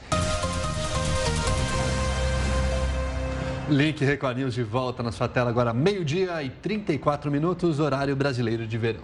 Preste atenção nesta história. De um lado, um engenheiro que cria objetos em impressora 3D. Do outro, um garoto com um sonho de ganhar um braço mecânico. O engenheiro resolveu ajudar o menino e o final dessa história você acompanha agora. Mais de 1 milhão de internautas já assistiram o encontro do engenheiro Tiago com o garoto Van Cleaver, de 13 anos. Tiago saiu de São Paulo e foi até a cidade mineira de Sete Lagos para entregar o presente pessoalmente para o menino. Pipe, como é carinhosamente chamado pela família, nasceu sem parte do braço. O vídeo mostra a alegria dele ao ganhar a prótese.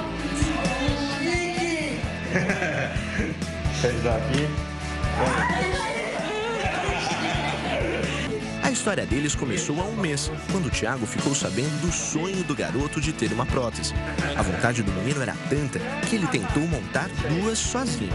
A primeira, feita com madeira e cordas. A segunda, de garrafa PET. Disposto a ajudar, o engenheiro levou 1 semana para criar a prótese ideal.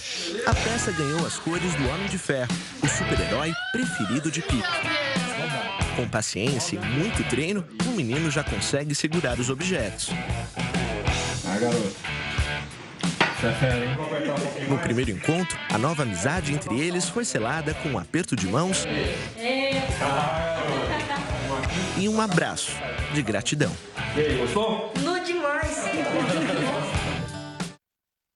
Bacana essa história, hein? Bacana também é hoje, o dia de hoje, porque é dia de NASCAR aqui na Record News. Às 10h30 da noite, então, tem a etapa de Martinsville, mais um grande espetáculo com o automobilismo da NASCAR. E a gente vai conversar agora com o narrador Marco Túlio Reis e o comentarista Eric Gabriel. Uma boa tarde a vocês, obrigado pela presença aqui no Boa tarde, o prazer é todo nosso. Boa tarde, gente. Eric, conta pra gente em que parte do campeonato estamos. Nós estamos na semifinal dos playoffs da NASCAR, que eles chamam de Chase. Então, 8 pilotos ainda brigam pelo título, largam os 40 carros, mas somente 8 podem conseguir o título. E ao final de 3 corridas, a partir de hoje, dessa etapa de Martinsville, aqueles mais bem pontuados ou aqueles que vencerem, automaticamente estão classificados para a grande final em Homestead de novembro. É uma grande peneira, né? É, 40, 8 apenas? Somente 8 podem, ainda brigam pelo título. Agora, Marco, qual que é a importância desse circuito histórico aí, a importância histórica, né, desse circuito de Martinsville? Nolan, Lidiane, é tradição. Martinsville é simplesmente tradição. Esse circuito foi um dos primeiros pavimentados nos Estados Unidos em 1955 e desde então nós já tivemos 135 provas nesse circuito. Um circuito que já revelou Richard Petty. Richard Petty tem 15 vitórias em Martinsville, terminou entre os 5 primeiros 30 vezes nesse circuito e tem 7 títulos. Portanto, É um circuito famoso que revela grandes pilotos e vale a pena a gente acompanhar hoje à noite na tela da Record. Bom, por falar em circuito famoso, Eric, é verdade que essa prova marca a despedida de uma lenda da NASCAR? Conta pra gente quem é. É o Jeff Gordon. O Jeff Gordon, ele é um dos grandes nomes que passou pela história da NASCAR. Oficialmente, ele se aposentou no ano passado. Mas aí, este ano, um outro piloto também famoso, é o mais popular da categoria, o Dale Earnhardt Jr., ele teve que se afastar um pouco por fazer tratamento com sintomas de concussão. E aí, precisavam de mais uma pessoa na equipe e tal, e aí eles eram da mesma equipe. Então, o Jeff Gordon fez algumas provas e hoje ele vai fazer a última dele em Martins e depois um outro piloto que também se revezou com ele, o Alex Bowman, vai complementar a temporada. Então, e o Jeff Gordon é tetracampeão, tem 93 vitórias. E ele passou de uma era da NASCAR, ele era mais romântica e passou o grande elo até a categoria foi mais profissional, né, onde ela se encontra hoje. Então é um grande piloto, vale a pena vê-lo em ação. Pela última vez nós teremos esse privilégio de cobrir. Muito bem. Agora, Marco, Joey Logano, né, venceu a prova anterior lá em Talladega e pode ser considerado hoje favorito também, principalmente para o título desse ano 2016? Olha, Nolan, pode sim. O Logano está participando da sua terceira semifinal consecutiva. É um piloto jovem, 26 anos. Em Talladega já obteve 3 poles. E hoje vai largar em segundo lugar. Mas precisa terminar bem as corridas. É o ponto-chave para Joey Logano chegar ao título. Bom, Eric, Marco, nós falamos aqui a semana passada sobre o recorde da equipe Joey Gibbs com 4 carros na fase semifinal. A estratégia permanece a mesma para esta equipe? Pode ir. Vamos lá, eu vou primeiro aqui. Os mais velhos. Claro. E olha, eu diria que na semana passada nós tivemos uma tática muito boa, porque com cautela, a equipe Joe Gibbs alcançou a classificação para a fase semifinal e foi um recorde. Pela primeira vez na história da NASCAR, nós temos uma equipe com 4 carros na fase semifinal. Hoje, a Joe Gibbs vai para frente, vai para ganhar. Vai ser uma prova e tanto que você não pode perder na tela da Record News. E 2 pilotos da Joe Gibbs são considerados favoritos para ganhar essa prova. Denny Hamlin e também Kyle Busch, o último vencedor dessa prova em abril deste ano. Ele causou uma polêmica muito forte na semana passada, porque em Talladega você tem 2 estratégias. Ou você tenta se manter sempre à frente e ir pela vitória, ou você fica um pouco atrás tentando escapar de algum grande acidente e faltando umas 20, 15 voltas você vai para frente. Só que assim, os 3 pilotos principais da Joe Gibbs, que já estavam com uma situação confortável no campeonato, eles viram que ali onde eles estavam atrás, eles também se classificariam. Então, eles permaneceram. Então, fazendo uma relação com o futebol, eles jogaram com o regulamento embaixo do braço, jogaram pelo empate, né? Se empatar, eu estou classificado, então eles ficaram naquele jeito deles. Não aconteceu nenhum grande acidente, então os fãs ali que gostam de ver uma maior competitividade na frente, né, ficaram meio na bronca por conta dessa tática. Bem conservadora, mas é uma tática válida. Muito bem. Então, hoje, todas as emoções da NASCAR na tela da Record News? 10h30 da noite. Vamos entrar, Lidiane e Nolan, em alta voltagem, passando toda a energia positiva para o público da Record News acompanhar um verdadeiro espetáculo de automobilismo. Imperdível, 10h30 da noite. Muito bem. Bom trabalho para vocês. Até semana que vem, gente. Obrigado. Semana que vem. Valeu, obrigado. Valeu. A gente segue aqui agora com outros destaques do noticiário. Porque uma igreja do Mississippi, nos Estados Unidos, que é frequentada pela comunidade negra, foi queimada e pichada com a mensagem "Vote Trump". O FBI está examinando esse incidente que ocorre uma semana antes das eleições presidenciais norte-americanas. Ainda bem, menos mal, ninguém ficou ferido na igreja. A causa do incêndio também não foi determinada. A gente lembra que igrejas frequentadas por negros no sul dos Estados Unidos são há muito tempo já uma base de apoio para o Partido Democrata. Durante o movimento pelos direitos civis nos Estados Unidos, isso nos anos 60, igrejas do sul frequentadas por negros foram alvos de ataques incendiários e com bomba por supremacistas brancos. A gente segue agora com outros destaques do noticiário internacional, porque no Paquistão, 14 pessoas morreram e outras 50 ficaram feridas em um choque entre 2 trens. O acidente ocorreu no início desta manhã na cidade de Karachi, no sul do país. O trem expresso Zakaria atingiu por trás o Express Farid, que estava parado perto de uma estação. A colisão fez com que os 3 vagões do Express Farid tombassem. Segundo autoridades paquistanesas, o operador do Expresso Zakaria, melhor dizendo, teria recebido ordens equivocadas pelo rádio e por isso não teria parado. Equipes de resgate ainda trabalham no local e o número de vítimas ainda pode aumentar. Agora, 12h47, Link Record News de volta na sua tela e a gente volta falando de segurança ou a falta dela, né, Lidiane? Exatamente, Nolan, porque a Prefeitura de São Paulo não vai renovar, por enquanto, pelo menos, o contrato com as empresas que faziam a segurança nos 22 parques públicos da capital. A equipe de reportagem da Rede Record percorreu algumas dessas áreas verdes e comprovou que não há mais pessoal para proteger os frequentadores e também o patrimônio da cidade. Com uma câmera escondida, a nossa equipe circulou por 4 parques da capital e não encontrou seguranças em nenhum deles. No Parque Alfredo Volpi, no Morumbi, zona sul da capital, a guarita dos vigias está vazia. Percorremos várias alamedas e nem sinal de seguranças, nem mesmo no playground. Tem Wi-Fi, mas não tem segurança. Quem aproveita a área verde para ter um pouco de lazer não se sente seguro. Agora a gente fica preocupado, né? Fica preocupado porque sem segurança muitas coisas podem acontecer aqui dentro, né?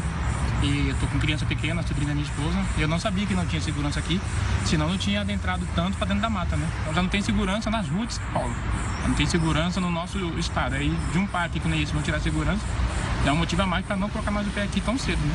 Aqui também, a guarita está vazia. Por falta de pessoal para fazer a segurança, o Parque Colina de São Francisco, na Zona Oeste, mudou o horário de funcionamento. Agora fecha às 5 da tarde, 2 horas mais cedo. Quem circula pelo local fica exposto ao perigo. Na Avenida Doutor Arnaldo, zona nobre da capital, além de não haver mais seguranças, também não há funcionários na administração e nem pessoal de limpeza. Não tem sequer uma pessoa aqui para você conversar.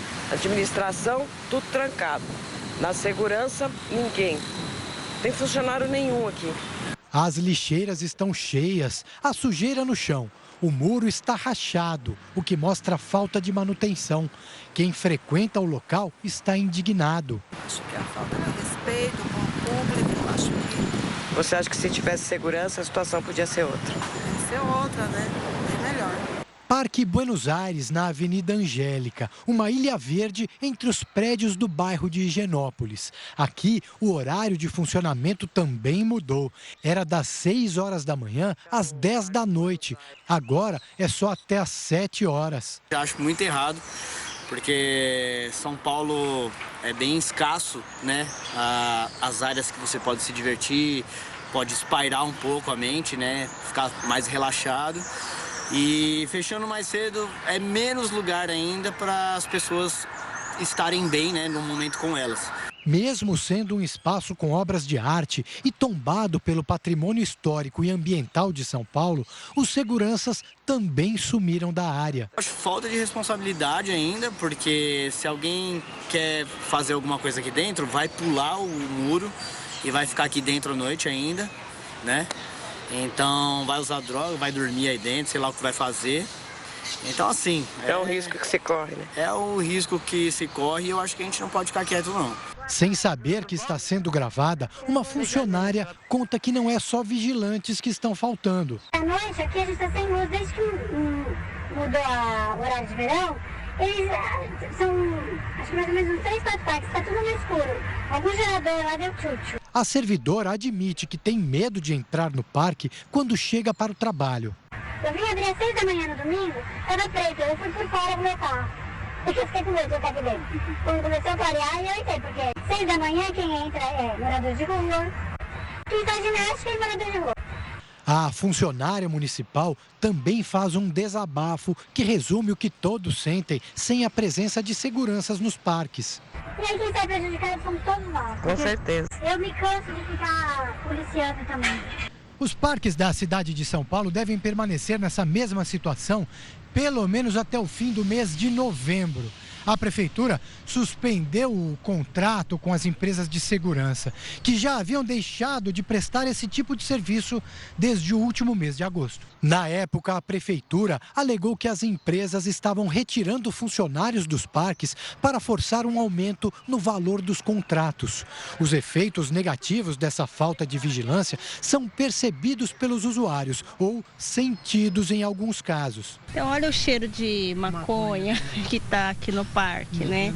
Não tem segurança e as pessoas acham que pode usar entorpecente sem ninguém falar nada. A maioria dos frequentadores do Parque Buenos Aires reclama da falta dos funcionários. Tem muita árvore, tem muito arbusto, tem umas estátuas, né? Então, tem muita criança. Porque segurança acho que é uma coisa que não se brinca.